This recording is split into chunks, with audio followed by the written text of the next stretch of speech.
All right, now that we've talked all about the different derivative rules, and hopefully you have a great foundation and you know all of those rules.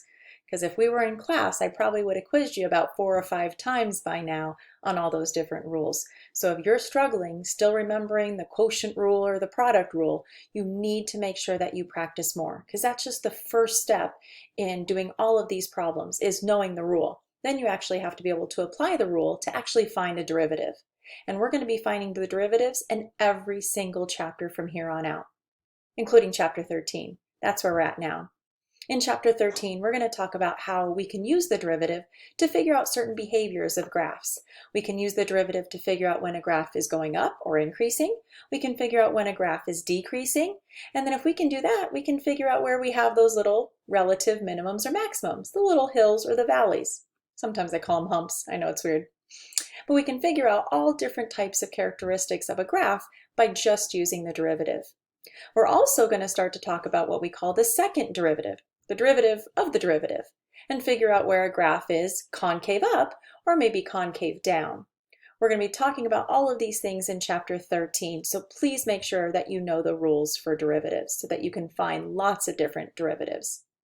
Just like in the other chapters, make sure that you go onto Canvas and you print off the blank student note packet.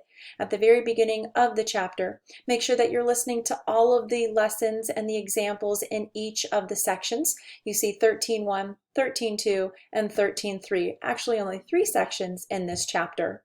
You might also notice that I have a couple of, or I guess one, extra video on a factoring technique we call bottoms up.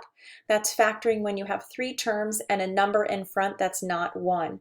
Some of you might have learned bottoms up before. Some of you might have learned a technique called split the middle term or AC method.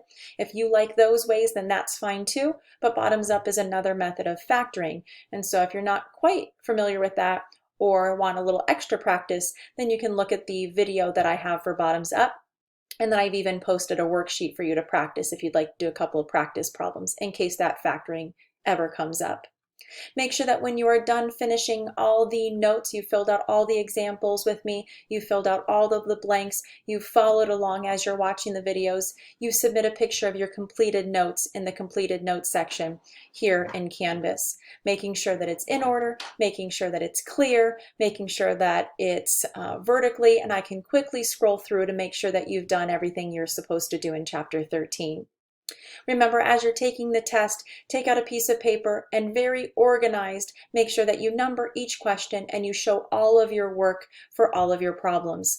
You've probably seen already that my math lab is very picky when you enter the answers in, and they want it specifically how they program it in their program. So if you don't enter them in exactly the way they want, they might mark your whole problem wrong.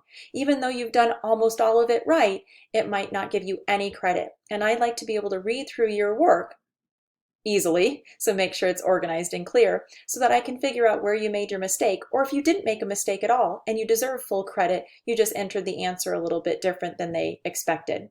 So make sure you show all of your work for chapter 13 and submit the work minutes after you finish your exam, right? You shouldn't be doing it later on. It should be within 5 minutes of you completing the exam. And I can tell in my math lab when you complete the exam and then when you upload your work. So make sure it's within minutes so I can give you your full credit or partial credit back on the problems that you miss.